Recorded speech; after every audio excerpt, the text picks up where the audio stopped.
Chaque année, le prestigieux magazine Road & Track décerne son prix Performance Car of the Year. En 2020, c'est cette voiture-là qui a gagné, la Hyundai Veloster N de 35 000 $.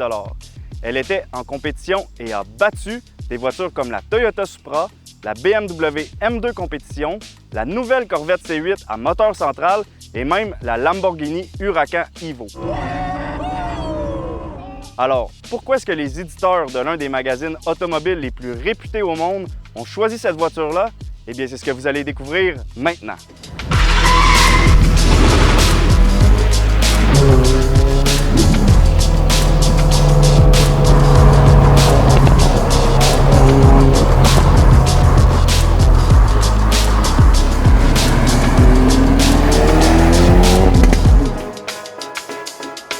Commençons par le début. La Veloster N est basée sur la Veloster, pas N, une voiture un peu bizarre qui a été introduite en 2011 et sa particularité, c'était qu'elle avait 3 portes, une du côté conducteur et 2 du côté passager. Le temps passé, ses ventes ont été correctes, puis en 2018, elle a subi une refonte esthétique et mécanique et c'est là qu'Hyundai a choisi ce modèle parmi tous les modèles de son alignement pour en faire la première voiture à porter l'écusson de la division N en Amérique du Nord. D'ailleurs, l'écusson N, ça veut dire quoi? Ça veut dire 2 choses. Namyang, le district sud-coréen où l'idée de la division N est venue, et Nürburgring, la piste la plus mythique au monde, qui s'adonne à être là d'ailleurs où les produits de la division N sont développés. Et ils sont développés par qui ces produits? Eh bien, nul autre qu'Albert Birman, l'ancien directeur de la division M chez BMW, à qui on doit des voitures légendaires comme la version de course de la M3 E30, le X5M ou encore la 1M. Donc, disons que c'est un gars qui sait ce qu'il fait et je vous garantis qu'il n'a pas manqué son coup avec la Veloster N. Cette voiture-là, c'est du sérieux et on comprend tout de suite quand on l'observe.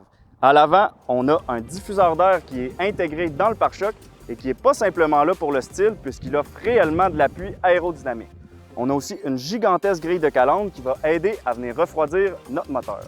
Sur les côtés, on retrouve des jupettes de couleur noire avec une ligne rouge qui les traverse et on note aussi des pneus haute performance, des Pirelli P0 montés sur de belles jantes de 19 pouces à 5 branches qui nous rappellent que la Veloster N est conçue pour la piste.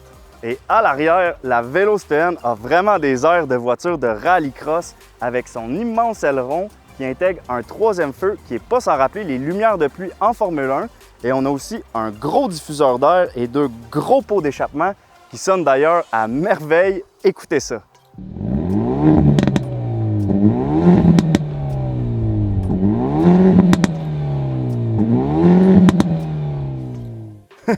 Ce son-là, il provient d'un 4 cylindres de 2 litres turbo-compressé qui développe 275 chevaux et 260 livres-pieds de couple jumelé à une boîte manuelle à 6 rapports, et oui, qui transmet la puissance aux roues avant via un différentiel électronique à glissement limité. Donc, si vous connaissez un petit peu les voitures, vous aurez tout de suite deviné que la Veloster N s'attaque à 2 légendes à roues motrices avant, la Golf GTI et la Honda Civic Type R. Alors, côté look, notre Veloster N est un petit peu plus extrême que la Golf GTI, mais clairement moins extrême que la Honda Civic Type R, qui, disons-le, ne plaît vraiment pas à tout le monde. Côté puissance et prix, rien de mieux qu'un bon tableau pour comparer. Comme vous pouvez voir, la Veloster N se rapproche plus de la Civic Type R au niveau des performances, mais est tout de même 7 000 $ moins cher. Pour ce qui est de la Golf GTI, les prix sont pratiquement identiques pour le modèle de base, mais avec un peu d'options, disons que la Golf peut s'avérer plus dispendieuse aussi. On peut donc dire que niveau prix-performance, la Veloster N se positionne comme celle qui offre le meilleur ratio. Mais est-ce que ça veut dire que Hyundai a coupé les coins ronds dans la qualité de l'habitacle et la finition? La réponse, c'est non. Oui, la Civic Type R va avoir des sièges qui offrent un meilleur support et on va retrouver des matériaux de plus haute qualité à certains endroits dans l'habitacle. Par contre, notre Veloster N a de loin le meilleur système multimédia, le meilleur volant et le meilleur tableau d'instrumentation, ce qui, à mon avis, est le plus important dans la vie de tous les jours. Pour ce qui est du système multimédia, eh bien, c'est le même système hyper rapide que l'on retrouve dans la plupart des produits Hyundai, Kia ou Genesis. Et dans le cas de notre version N, eh bien, on a les modes de conduite personnalisables individuellement. Donc, je peux régler pratiquement chaque élément mécanique en mode sport, mais garder la suspension en mode normal, ce qui devrait d'ailleurs s'appeler le réglage route du Québec. Pour ce qui est du volant, eh bien, on a deux gros boutons bleu poudre, donc un à gauche qui permet de choisir les modes de conduite et un à droite qui permet d'engager le mode N, et ça, je vais vous en reparler tout à l'heure. On a aussi un bouton Rev Match au volant qui permet d'optimiser les changements de vitesse, et on a même des lumières dans le tableau d'instrumentation qui vont s'allumer pour nous dire exactement à quel moment changer de vitesse. Et ça, je dois vous dire que c'est la chose que j'aime le plus dans l'habitacle de la Veloster N. Pour les places arrière, disons qu'elles sont assez restreintes, quoique l'accessibilité est tout de même bonne puisqu'on a toujours une troisième porte côté passager, ce qui veut dire que d'un côté à l'autre, l'auto n'est pas symétrique et ça fait de la Veloster N une voiture un peu étrange. Mais bon, on n'est pas ici pour parler des places arrière, on est ici pour ça, essayer une voiture haute performance sur une piste et surtout avec 3 pédales et un bon vieux levier de vitesse. Alors, j'active le launch control.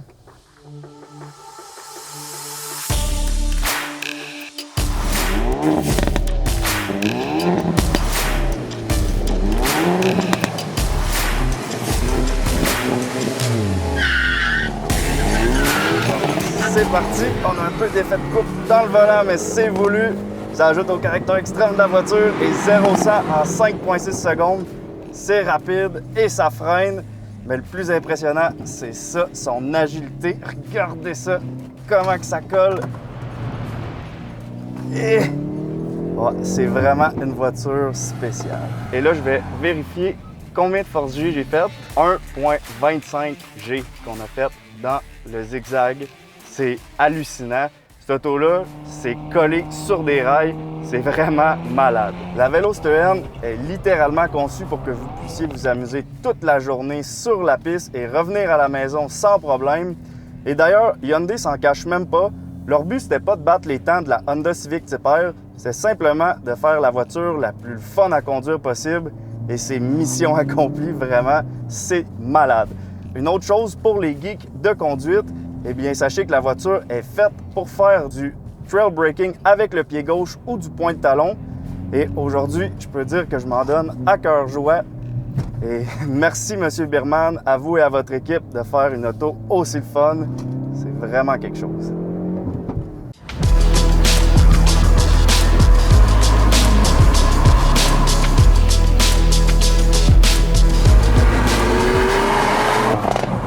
Sur la route, la Veloster N est vraiment spéciale.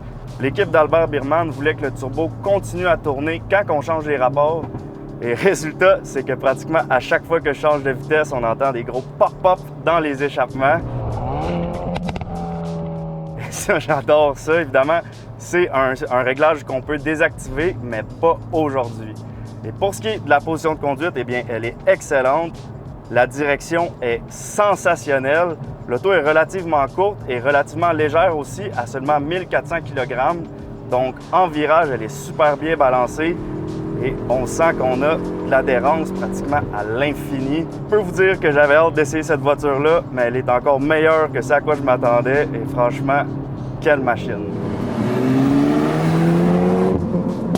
Maintenant, pourquoi est-ce qu'elle est le Performance Car of the Year?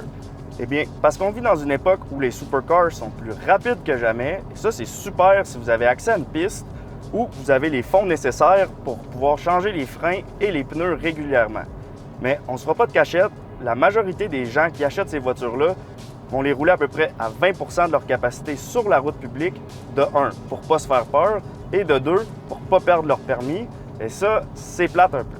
À l'inverse, la Veloster N, aujourd'hui, j'ai pu la pousser à 100% sans me faire peur, sans risquer de perdre mon permis et surtout sans avoir à prendre un rendez-vous pour changer les freins ou les pneus qui, dans le cas d'une Ferrari ou une Lamborghini, m'aurait probablement coûté littéralement le prix d'une Veloster N neuve. Donc, cette voiture-là, on peut dire que c'est en quelque sorte la démocratisation de la performance qui permet à monsieur, madame, tout le monde d'avoir le sourire fendu jusqu'aux oreilles au volant de leur voiture de 35 000 $. Et je dois dire que c'était mon cas aujourd'hui et j'ai très hâte de voir les prochains produits de la division N parce que, avouons-le, ça promet.